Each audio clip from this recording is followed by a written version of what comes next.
Salam alaikum. Je vais commencer une nouvelle série de vidéos qui s'intitule Les histoires des prophètes.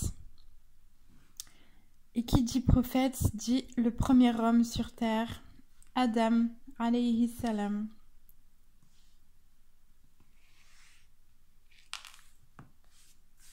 Bismillah.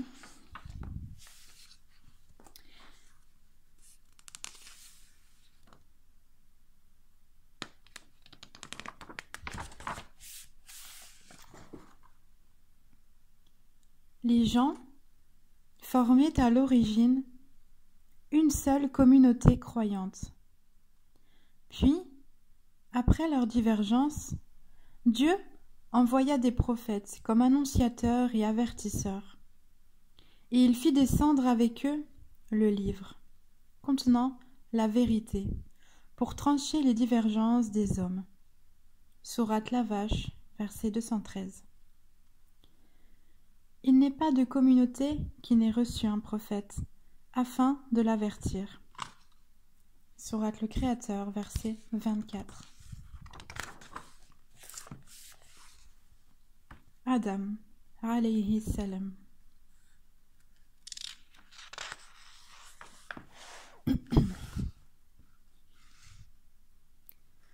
Comment l'homme, cette créature si fragile et si éphémère, peut-il se montrer si ingrat envers son Seigneur?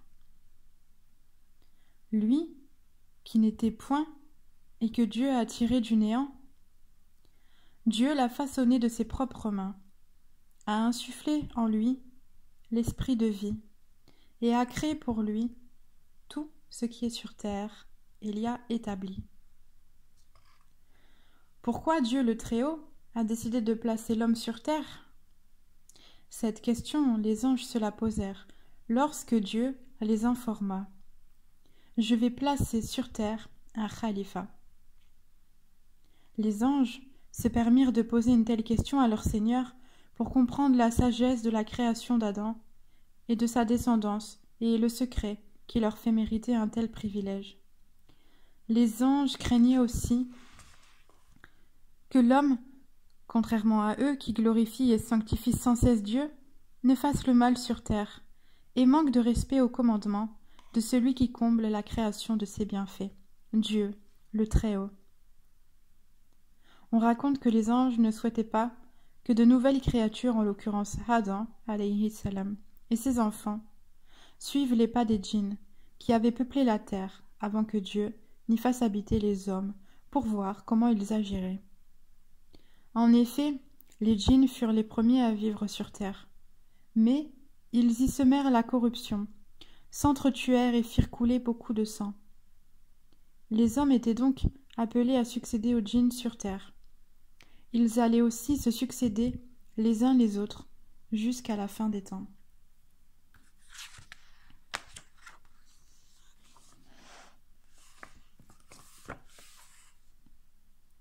Dieu répondit aux anges en leur disant : « Je sais ce que vous ne savez pas. »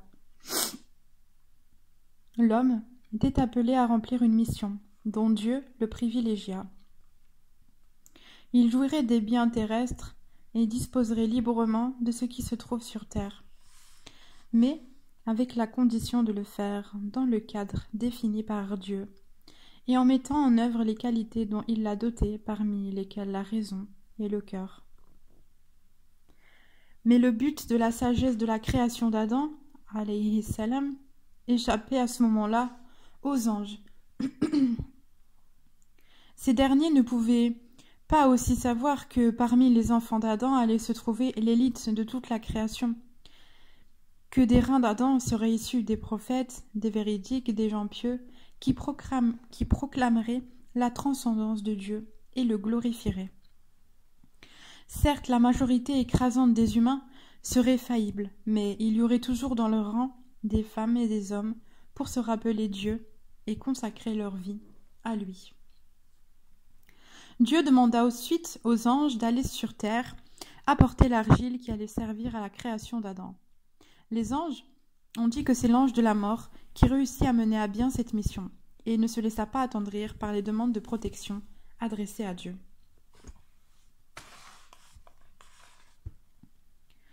par la terre. Prirent de l'argile de différents endroits de la terre, de l'argile rouge, noire, jaune et blanche. Et c'est ce qui explique la diversité des couleurs des hommes. On dit qu'Adam fut nommé ainsi parce qu'il fut tiré de la surface de la terre, Adim. Il porte ainsi le nom de la matière avec laquelle il fut façonné. Adam, alayhi salam, est le quatrième de 4 créatures que Dieu créa de ses propres mains. Le trône, le calame, le paradis et Adam. Quant au reste des créatures, Dieu leur dit « Soyez », et elles furent. Dieu dit aux anges « Je vais créer d'argile un être humain. »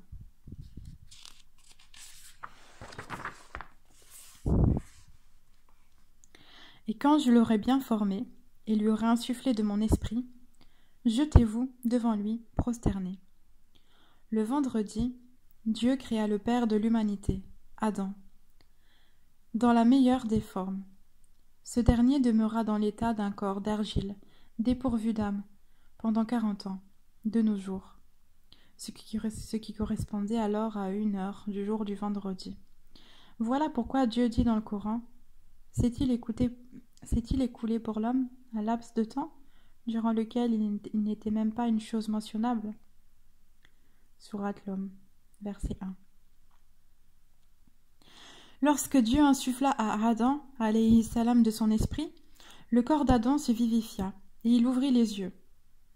À mesure que le souffle de la vie s'insinuait en lui, Adam tentait de se relever, alors que la vie n'était pas encore parvenue à ses jambes. Il était tellement pressé d'aller cueillir des fruits du paradis pour calmer la sensation de faim qui s'emparait de lui. C'est pourquoi Dieu dit « L'homme est porté à la précipitation ». Cet empressement est l'un des traits de la descendance d'Adam. L'homme aspire au bien de ce monde, à jouir de ceci et à s'en glorifier, bien que ce monde soit de lui la chose la plus éloignée, en raison de son caractère éphémère. L'homme ne pense pas à la mort ni à l'au-delà, et il n'use pas de son corps et son âme pour préparer leur avènement, bien qu'il soit la chose la plus proche de lui. L'heure du grand départ peut sonner à n'importe quel moment, du jour ou de la nuit, pour l'homme, et le voilà perdant tout et devant rendre compte de tout. Dès que Dieu insuffla en Adam alayhi salam de son esprit, les anges se prosternèrent tous devant lui. Un seul être refusa de le faire, Iblis, qui, bien qu'il fût avec les anges, n'en était pas un. C'était un djinn, créé de la flamme d'un feu sans fumée. On raconte qu'il faisait beaucoup d'efforts spirituels et qu'il adora Dieu des milliers d'années durant, au fin de s'élever vers les cimes de la gloire.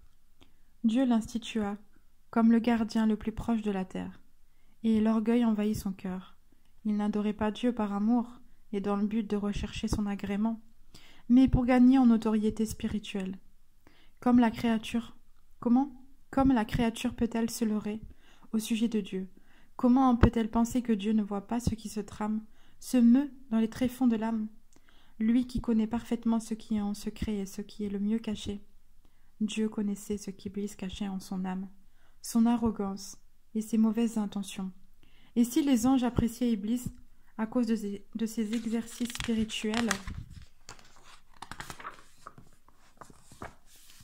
et de son obéissance apparente, ils ne voyaient pas ses desseins et les ressorts de son âme. Seulement, rien ne se cache indéfiniment, car tout finit par se dévoiler. Avant que la vie ne fût insufflée en Adam, alayhi salam, et alors que celui-ci était encore inerte, les anges ainsi qu'Iblis passaient près de lui.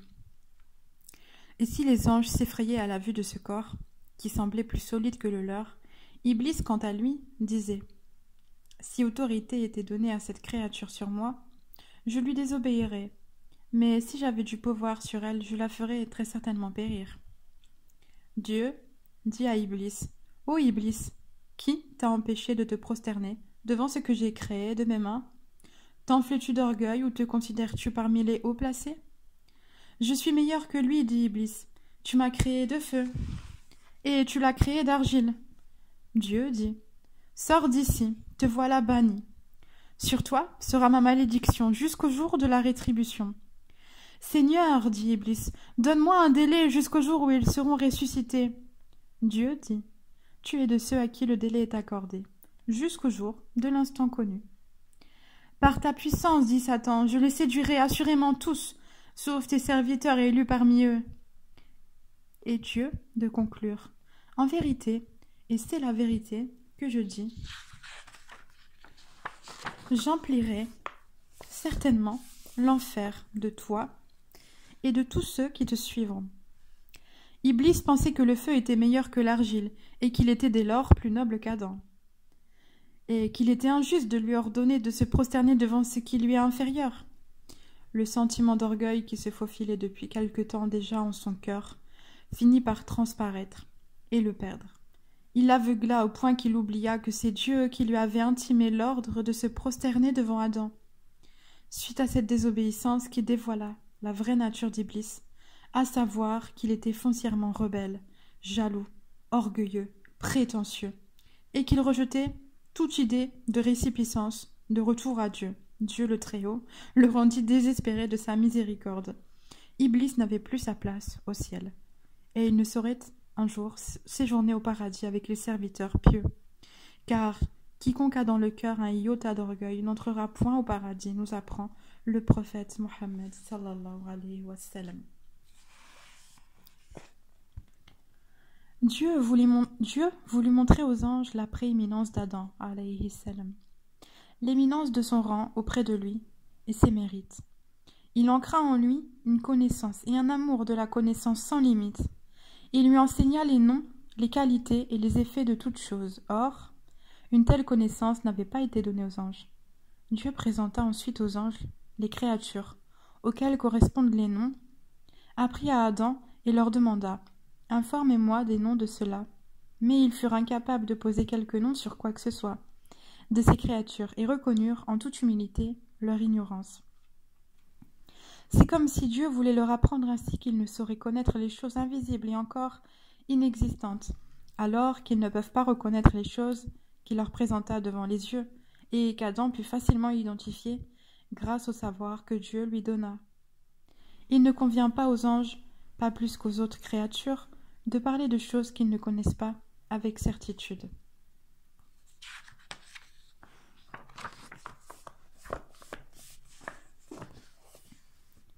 La création de l'homme et son établissement sur terre auront beaucoup d'avantages, même si des hommes allaient faire du mal comme le pensent les anges. Doué de raison et de connaissance, Adam alayhi salam, dont la création suscita l'étonnement chez les uns et la jalousie chez les autres, sut nommer toutes choses. Les anges prirent alors conscience du secret de l'élection d'Adam. La science que Dieu lui a donnée, c'est cette capacité de connaître ce qui allait le hisser, lui et sa descendance, vers la présence divine. Cependant, l'homme sera doté d'un autre pouvoir redoutable, la liberté. La liberté d'aller ou non vers Dieu. Et c'est cette liberté de choix qui déterminera l'usage que l'homme fera de la connaissance que Dieu lui conféra gracieusement. La prosternation des anges devant Adam, alayhi salam, est un témoignage de révérence à l'égard de celui-ci. Or, cet épisode permit à Adam de voir combien Dieu l'aimait et de se rendre compte du respect que lui vouaient les anges et de constater qu'Iblis, qu'il voyait pour la première fois, le détestait viscéralement. Les réponses et les arguments qu'Iblis révélèrent à Adam, combien cet être était profondément mauvais. Non seulement il désobéit à son Seigneur, mais il demanda avec impertinence de pouvoir vivre jusqu'au jour de la résurrection dans le but de livrer une bataille féroce à Adam et à sa descendance. N'est-ce pas qu'Adam a été la cause de sa malédiction et de son éloignement de la proximité de Dieu ? En vérité, dans son orgueil, Iblis refusa de voir ses manquements et de reconnaître ses torts. La haine qu'il nourrit pour Adam brûla son cœur et le poussa à rejeter sur Adam la faute de son expulsion de la présence divine. Il se jura de le traiter lui et sa progéniture en ennemis et de causer leur perte. Pas question pour Iblis d'aller vivre seul en enfer. L'homme doit l'y accompagner. Soit. Mais n'y sera avec lui que celui qui le choisira comme allié et suivra ses chemins de perdition. Iblis se tiendra sur tous les chemins, conduisant le fils d'Adam à Dieu pour l'en détourner. Après l'exclusion d'Iblis du paradis, Adam alayhi salam y résida. La créature, même celle pourvue de l'imagination la plus fertile, ne saurait avoir une idée précise de ce qu'est le paradis. Et s'il était permis à l'homme d'y jeter un regard, il lui faudrait plus d'une vie pour décrire tout ce qui s'y trouve. Le sol paradisiaque est d'une blancheur éclatante, de pur musc. À sa surface coulent des fleuves dont l'eau est incorruptible, des ruisseaux de lait au goût inaltérable, des rivières de miel pur. Leurs rives sont des miettes de perles, et leur bout du musc pur. Il ne s'y trouve pas un arbre qui n'ait son tronc en or. Les palmiers du paradis ont les troncs en émeraude verte. Leurs fruits sont aussi grands que des jarres, plus blancs que le lait, plus sucrés que le miel, et plus moelleux que le beurre, et ils sont sans noyau.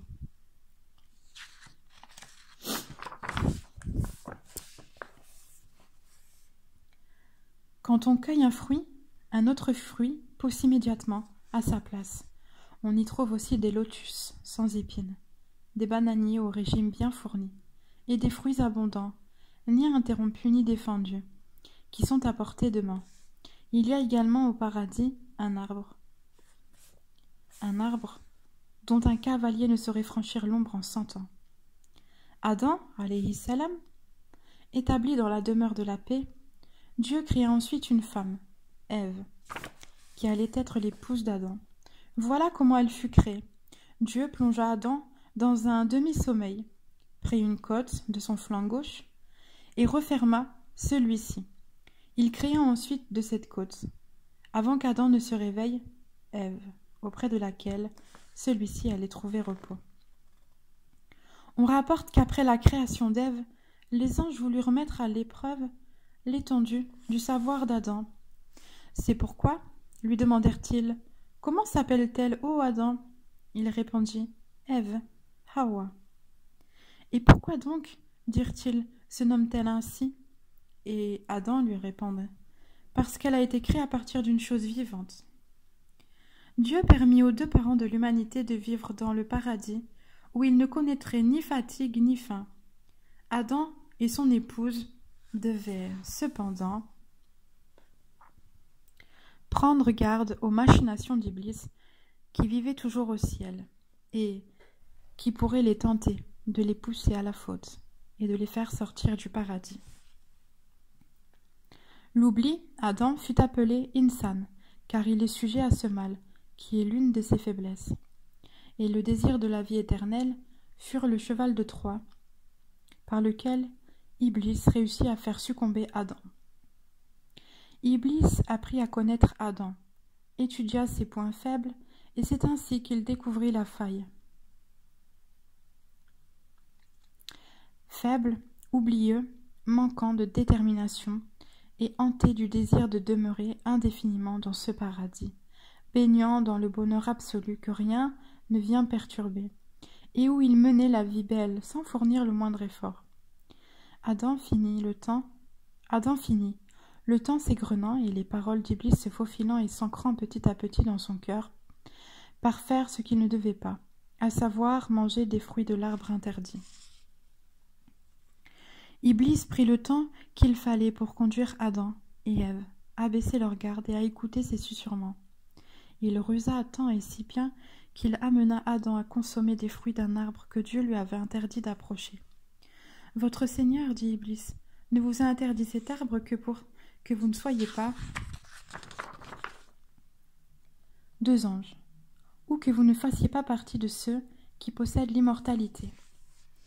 Et je suis pour vous de ceux qui donnent des conseils sincères. » Iblis jura par Dieu et trompa Adam, qui oublia les recommandations de son Seigneur. Cet arbre est peut-être le symbole des choses interdites dans la vie terrestre. C'est par lui qu'Adam et Ève firent l'expérience de la distinction entre le bien et le mal. La proximité, l'interdit, est une épreuve pour la volonté de l'homme. Soit celle-ci résiste et se fortifie, soit elle faiblit et vacille. C'est grâce à la volonté que l'on reconnaît l'homme véritable, l'être que Dieu éleva au-dessus des créatures. Quant à l'homme, qui renonce à sa volonté, il s'apparente davantage à la bête, même s'il est paré de l'enveloppe adamique. Aussitôt, Adam, alayhi salam, et Ève goûtèrent des fruits de l'arbre. Leur nudité leur apparut. Adam et Ève eurent honte et essayèrent de recouvrir leurs parties intimes avec des feuilles du paradis. Interdit de séjour dans le paradis et déchu de son rang, mais pas encore renvoyé sur terre, Iblis égara Adam et gagna sa première bataille contre l'homme. Seulement entre les deux créatures subsistait une différence de taille. Iblis persista dans l'orgueil et la vanité, et l'idée de revenir à Dieu n'effleura point son esprit, tandis qu'Adam reconnut sur-le-champ son erreur et se repentit. « Seigneur, dirent Adam et Ève, nous avons été injustes envers nos âmes, et si tu ne nous pardonnes pas et si tu ne nous fais pas miséricorde, nous serons irrémédiablement parmi les perdants. » Le repentir est le signe indiquant la vie du cœur. Il est aussi l'antidote contre l'erreur et le désespoir. Dans sa longanimité et sa générosité, Dieu a non seulement accordé un délai à Adam pour qu'il revienne à lui, il lui a aussi inspiré de lui demander pardon. Et c'est ce repentir et ce retour à Dieu qui permirent à Adam de ne pas sombrer dans la cécité spirituelle, de se remettre sur la route qui se finit à la proximité divine, contrairement à Iblis, qui s'aveugla et s'empêtra dans les méandres de l'arrogance, refusa de reconnaître son erreur, et ne put dès lors retrouver le chemin, pourtant bien banalisé, menant à Dieu. Acceptant le retour des deux époux vers lui, Dieu leur ordonna de descendre sur terre où il allait, eux et leur progéniture,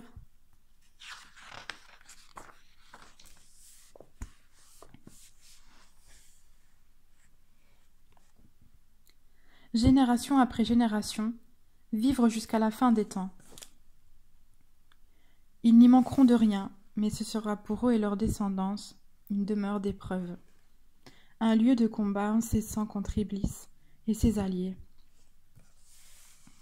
mais aussi une voie d'ascension vers la beauté spirituelle.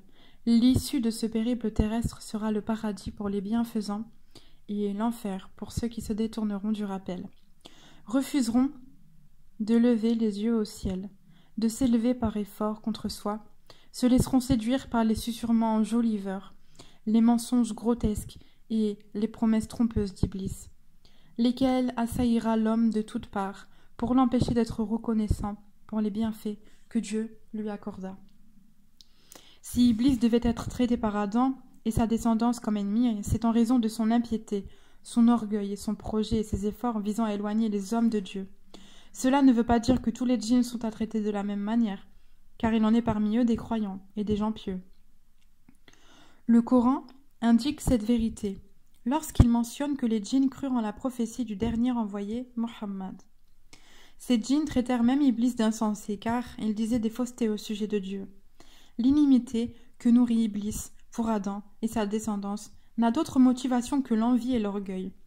Ces deux qualités sont d'ailleurs funestes et doivent être éradiquées du cœur. Ce sont de mauvaises herbes qui poussent dans le jardin du cœur et qui peuvent finir par couvrir ses fleurs et ses fruits. Les arracher s'impose. Adam a été créé pour vivre sur terre. La vie céleste et l'expérience paradisiaque avaient pour but de l'éduquer et de le préparer à l'épreuve qui l'attendait sur terre, lui, son épouse et ses enfants. Il devait connaître la tentation et ses conséquences qui en découlent, le goût âpre du regret, la joie que procure le retour à Dieu, et savoir se réfugier avec humilité et confiance auprès de son Seigneur, en dehors de qui on ne peut trouver ni paix ni protection. Le séjour d'Adam, alayhi salam, dans la demeure céleste, lui permit aussi de comprendre qu'Iblis était pour lui, son épouse, ainsi que leur descendance, un ennemi déclaré, et que celui-ci ferait tout ce qui serait dans ses moyens pour l'empêcher de retourner au paradis. Comme lors de son séjour au paradis, Iblis pouvait encore être la cause de son malheur sur terre. en recourant à cette ténébreuse machination. Il saurait une nouvelle fois priver l'homme des délices du paradis, dans l'au-delà. Adam, alayhi salam, sut aussi avec certitude que Dieu sanctionne la désobéissance et agréait le repentir. Adam descendit sur la terre. Est-il capital pour nous de savoir avec exactitude si cette descente s'est opérée à la Mecque, en Inde ou ailleurs? Je ne le pense pas. Ce qui importe pour nous, c'est d'en tirer des leçons de l'expérience de nos parents, Adam et Ève. L'inadvertance, l'oubli, la quête de ce qui n'est pas à la portée de soi, avec tout ce qui peuvent entraîner comme violation de la promesse faite à Dieu, de rester fidèle à sa voix, négligence du rappel, préférence des jouissances éphémères de la vie, toutes ces faiblesses humaines sont susceptibles de compromettre la seule chose que l'on ne doit jamais perdre de vue. La quête de l'agrément de Dieu et de la vie éternelle dans le paradis. La terre n'a rien à voir avec le paradis. Il y a certes de l'eau, des arbres, des fruits et beaucoup d'autres bienfaits, mais rien ne ressemble à la vie dans le jardin des délices. Tout s'altère et s'avarie, rien n'est constant, ni le bonheur, ni même le malheur. Adam, alayhi salam, devait désormais faire effort jusqu'à se fatiguer pour vivre. Manger, se vêtir, la douleur participe de cette vie. Il cultivait la terre, semait et récoltait. Et le plus dur, l'homme doit dompter son âme et refouler les assauts de son ennemi, Iblis et ses légions. Adam, alayhi salam, et Ève s'accoutumèrent à la vie sur terre et eurent des enfants. Ève mettait au monde simultanément un garçon et une fille. Le garçon était marié par nécessité à sa sœur, qui n'était pas née en même temps que lui. La progéniture d'Adam et Ève devint nombreuse, et Adam fut chargé par Dieu, d'enseigner à ses enfants les règles de vie conformément aux principes qu'il lui révélait. Adam fut ainsi le premier prophète des humains.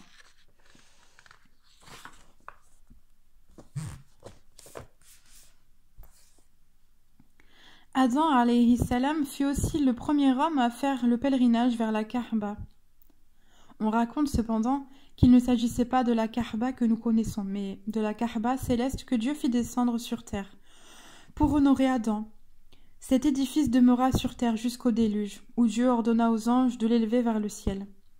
Ibrahim et Ismaïl bâtiront plus tard à l'endroit même où avait été établie la Kaaba céleste, la Kaaba terrestre que les hommes continuent aujourd'hui encore à visiter, car s'y rendre et s'acquitter des rites du pèlerinage, en faisant preuve de patience et en observant une bonne conduite, n'ont d'autre récompense que le pardon de tous les péchés. L'homme revenant chez lui, une fois le pèlerinage accompli, aussi pur qu'il était le jour de sa naissance. L'épreuve la plus dure qu'Adam alayhi salam et Ève eurent à affronter sur terre fut le meurtre de leur fils Abel, qui fut tué par son frère Caïn. Ce dernier voulait absolument se marier avec sa sœur jumelle. Or, cela était interdit. Il devait prendre pour épouse la sœur jumelle d'Abel, mais il refusa les règles dictées par son père en la matière, lesquelles règles étaient révélées par Dieu. Caïn se croyait plus digne qu'Abel et supérieur à celui-ci. Un tel comportement rappelle étrangement celui d'Iblis. Oui, Iblis n'était pas loin. Il rôdait dans les environs, enjolivant et susurrant les idées les plus néfastes. S'il était plus difficile, voire impossible maintenant de tromper Adam, après l'amère expérience de la désobéissance qui lui fit vivre dans le paradis, lui faisant perdre le voisinage de Dieu, Iblis savait qu'il pouvait toujours se rabattre sur sa descendance. Il pouvait atteindre Adam en sévissant contre ses enfants. Pour départager les deux frères, Adam alayhi salam ordonna à l'un comme à l'autre d'offrir un sacrifice. Celui dont le sacrifice serait accepté par Dieu prendra la sœur jumelle de Caïn en mariage. On savait que le sacrifice était agréé quand un feu venant du ciel le dévorait. Abel, qui était berger, offrit l'agneau le plus gras et le plus beau de son cheptel, celui qu'il chérissait le plus d'entre tous les moutons qu'il possédait, tandis que Caïn, qui pratiquait l'agriculture, offrit une gerbe de céréales de mauvaise qualité. Le comportement généreux de l'un et avare de l'autre révélait ce que recélaient les tréfonds de leur cœur. Abel était sincère, ne se laissait pas gouverner par sa passion et ses désirs, et se souciait de la satisfaction de Dieu et de l'obéissance à son ordre. Alors que Caïn n'admettait d'autre maître que sa passion, ne craignait pas son Seigneur et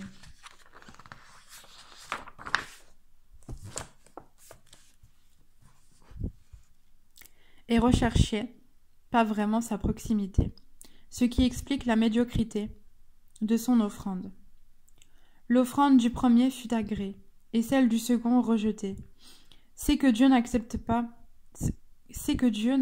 que ce qui est bon, et l'homme n'atteindra la plénitude de la vertu que s'il dépense une partie de ce qu'il chérit. La bonté, le mérite et la supériorité d'Abel se découvrirent. Fou de rage, le cœur dévoré par la jalousie, Caïn dit « Vraiment, je vais te tuer ». Il pensait qu'il pourrait ainsi l'empêcher d'épouser sa sœur jumelle. Abel expliqua à son frère que Dieu accepte seulement ce que font et donnent les vertueux. Il ajoute « Si tu portes la main sur moi pour me tuer, moi, je ne porterai pas la main sur toi pour te tuer. Je crains Dieu, le Seigneur des mondes. » Il tenta ainsi d'extirper du cœur de son frère les épines empoisonnées de la jalousie et de lui rappeler la beauté des liens indestructibles de la fraternité et la paix, et la lucidité que procure le souvenir de Dieu. Les intérêts mondains ne doivent pas briser la fraternité, ainsi que la tolérance et la bonté qui en découlent. L'effort contre l'âme s'impose, et si l'on veut échapper à son emprise destructrice, et seule la crainte de Dieu prémunit contre l'effusion de sang innocent. Cependant, le cœur de Caïn demeura fermé au conseil de son frère. Il se laissa envoûter par sa passion, qu'Iblis lui embellit. Sa jalousie l'incita à chercher depuis ce jour l'occasion de tuer son frère, ce qu'il finit par faire, bien qu'il savait qu'un tel acte était illicite. La lumière de la foi était si faible dans son cœur, et les ténèbres de l'orgueil si denses qu'il désobéit malgré les rappels de son frère Abel. Iblis montra à Caïn comment tuer son frère. Il lui vint sous la forme d'un oiseau, qui brisa la tête d'un autre oiseau, entre deux pierres. Caïn se saisit alors d'une grosse pierre, qui visa la tête de son frère lorsqu'il s'était assoupi. Alors que ses moutons broutaient l'herbe de la montagne, la mort emporta Abel, et Adam perdit 2 de ses enfants. Abel, le pieux, qui fut le premier homme qui trépassa sur terre, et Caïn, qui prêta l'oreille aux insinuations d'Iblis, et le parti de celui-ci. Le premier allait être avec les élus, et le second avec les déchus. Si Caïn ne savait pas comment se débarrasser de son frère vivant,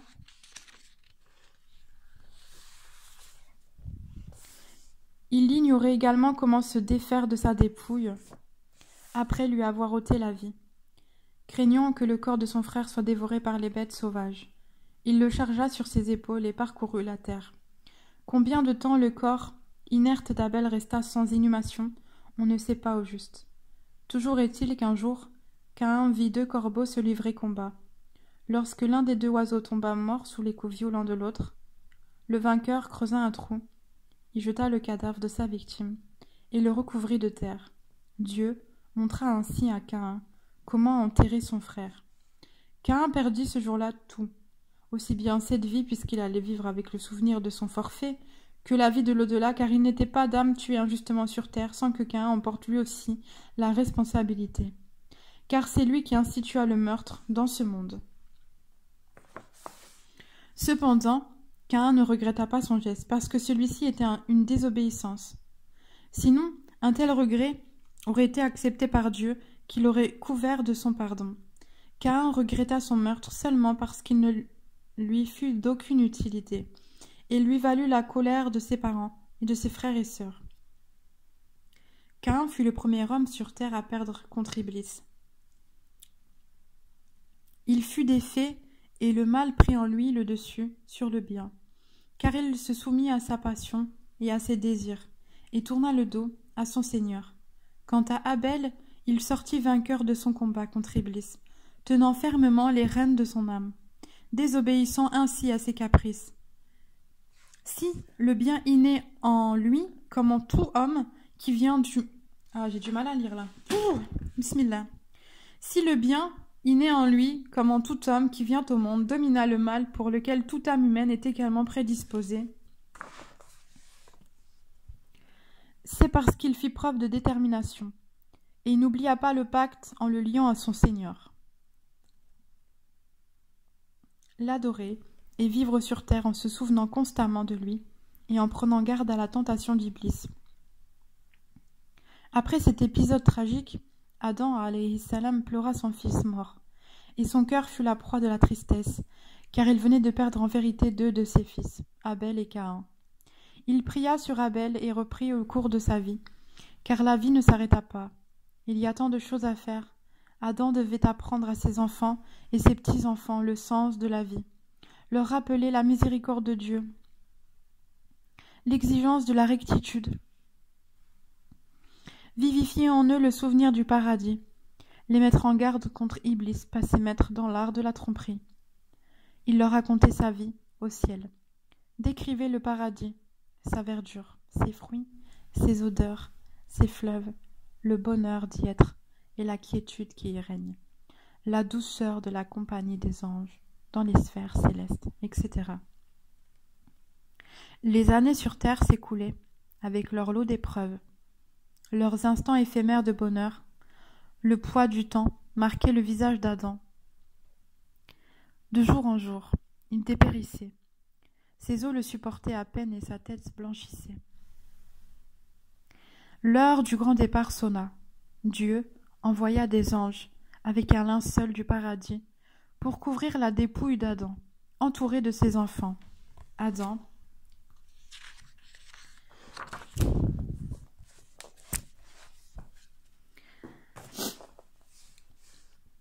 fit ses dernières recommandations. Les anges se présentèrent devant Adam. Il les reconnut et vit parmi eux l'ange de la mort. Ils le saluèrent et lui annoncèrent la bonne nouvelle du retour du paradis. L'épreuve d'Adam prenait fin, mais pas celle de ses enfants. Dieu allait leur envoyer des prophètes issus d'eux avec la bonne orientation.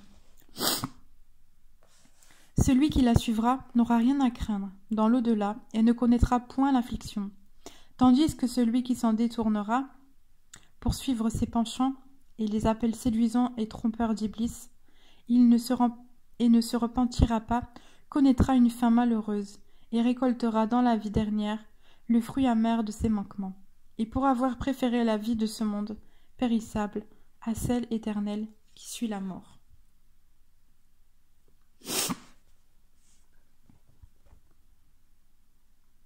Lorsque ton Seigneur confia aux anges « Je vais établir sur la terre un vicaire », ils dirent « Vas-tu y désigner un qui y mettra le désordre et répandra le sang, quand nous sommes là à te sanctifier et à te glorifier ?»